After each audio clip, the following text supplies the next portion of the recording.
Okay, so, alright Virgo, we're going to jump right into this here.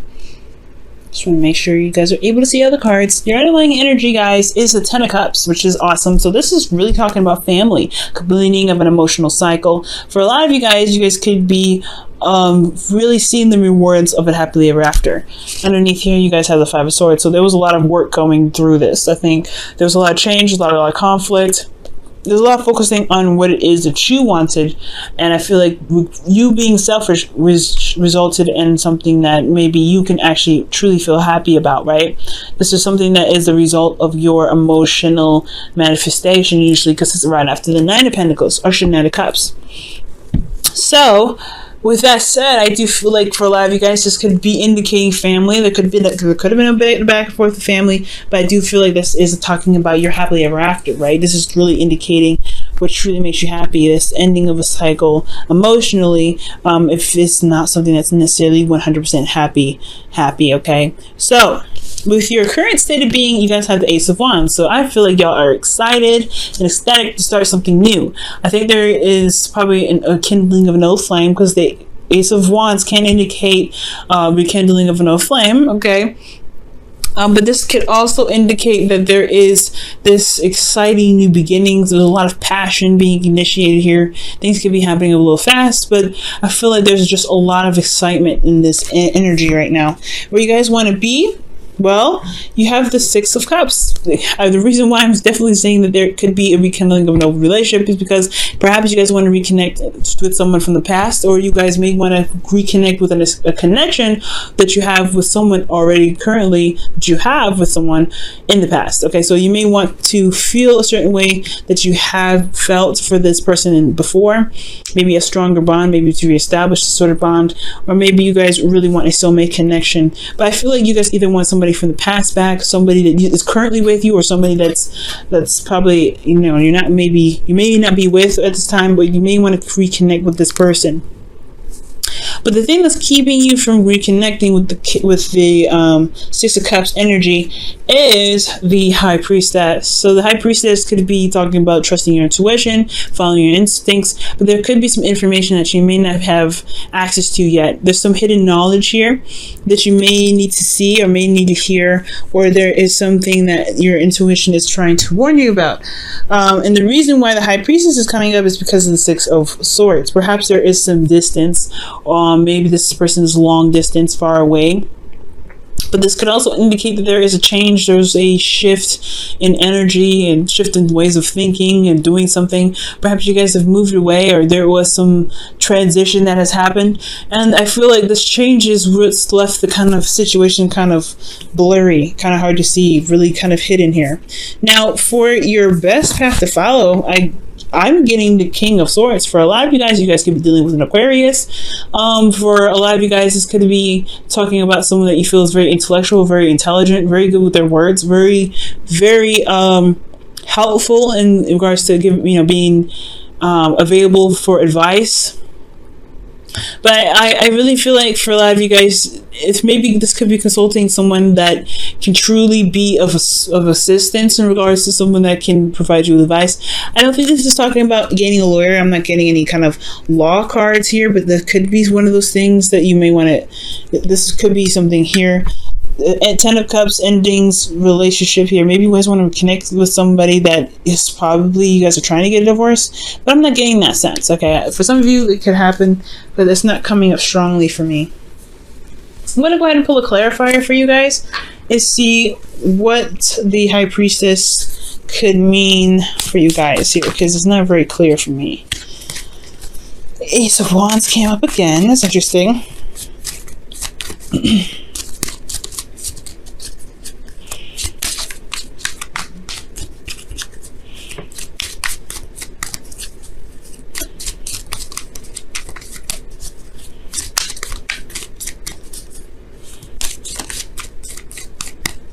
So what is the High Priestess? The Queen of Pentacles.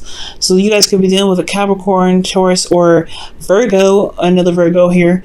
But maybe there's someone that's secretly, maybe they're not necessarily committed, or you may not be committed to them 100%. Why does the High Priestess come? Well, why does the Queen of Pentacles come up with the High Priestess? That's a good ass question.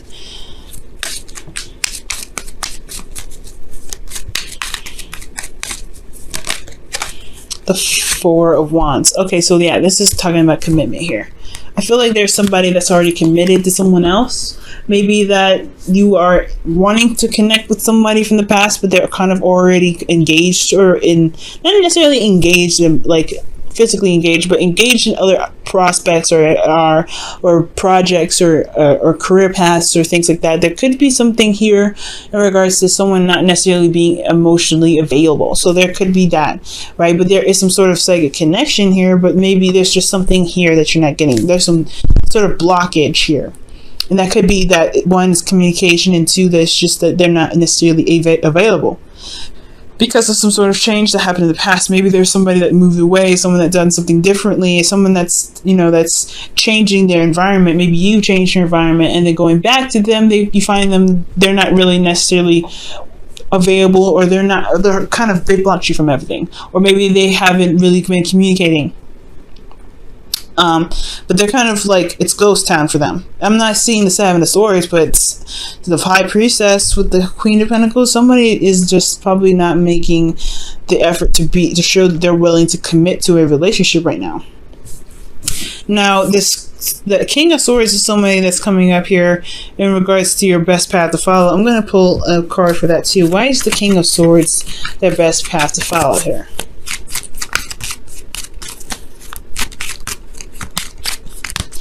You know, and also with the High Priestess there, this could be that you don't maybe necessarily trust yourself with committing to someone, probably because you made a transition already, something that you maybe moved away from a relationship that was probably not the best, and you were making strides to to be in a place where you can prosper, or build a new relationship where it's more healthy and more beneficial for you. But maybe it's just like you don't trust your intuition right now to know that you are committed to this person, or you are not necessarily committed to a person, but committed or willing to commit to building another relationship to kind of get yourself to a place of commitment, I feel like. So that could be that too, guys.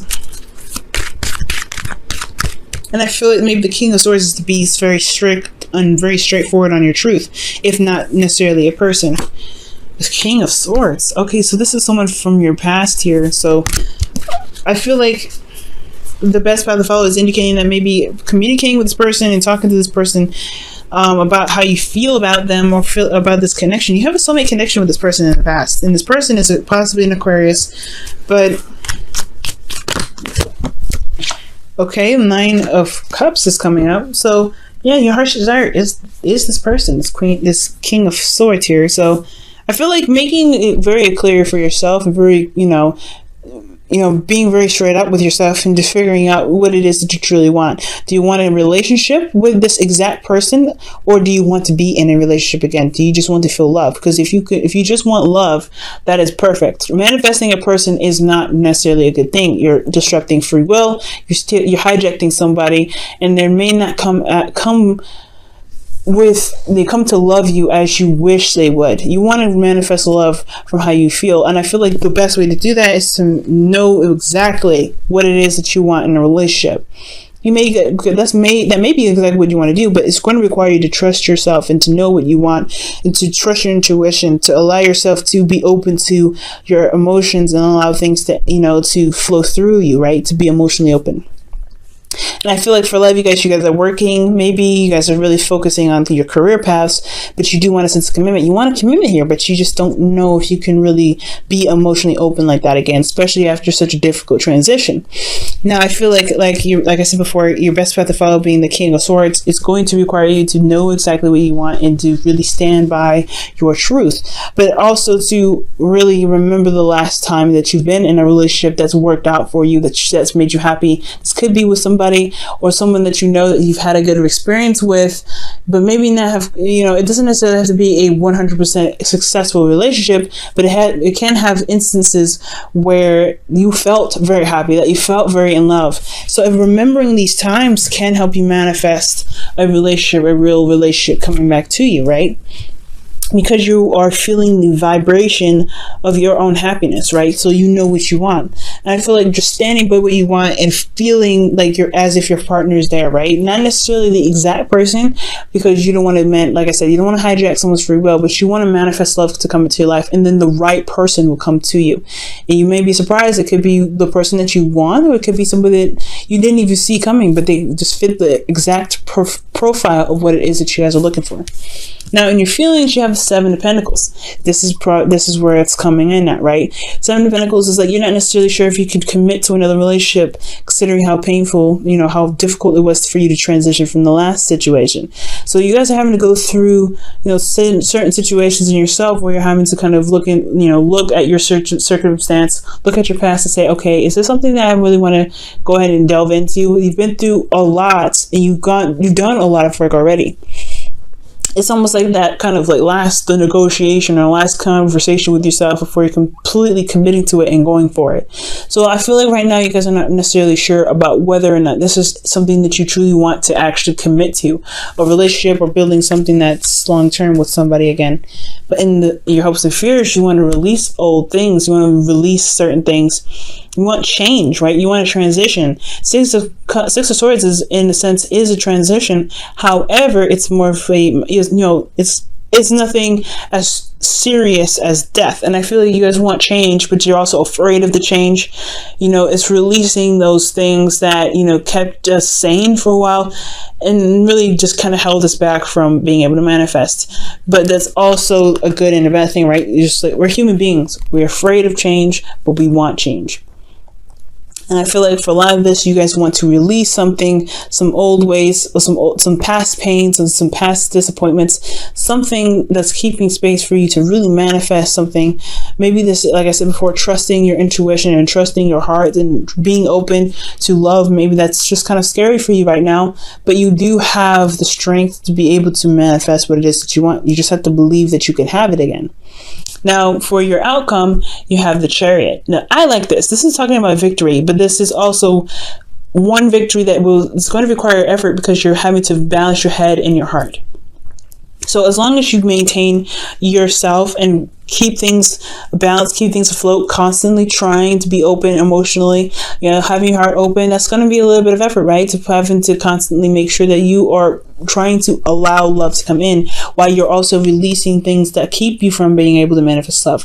With that kind of constant pattern, you're going to bring in victory. You're going to see the results that you're looking for. You're going to see that, love can come in. You're going to feel more love for yourself. And as a true result of what your manifestation will come in with. Okay, so that's why loving yourself is so important. Love yourself, heal these old wounds, right? Release this clutter from your life to be able to give birth to something new. Because death isn't just cleansing, right? Isn't that just releasing and purification? It's also rebirth. So rebirth here, right?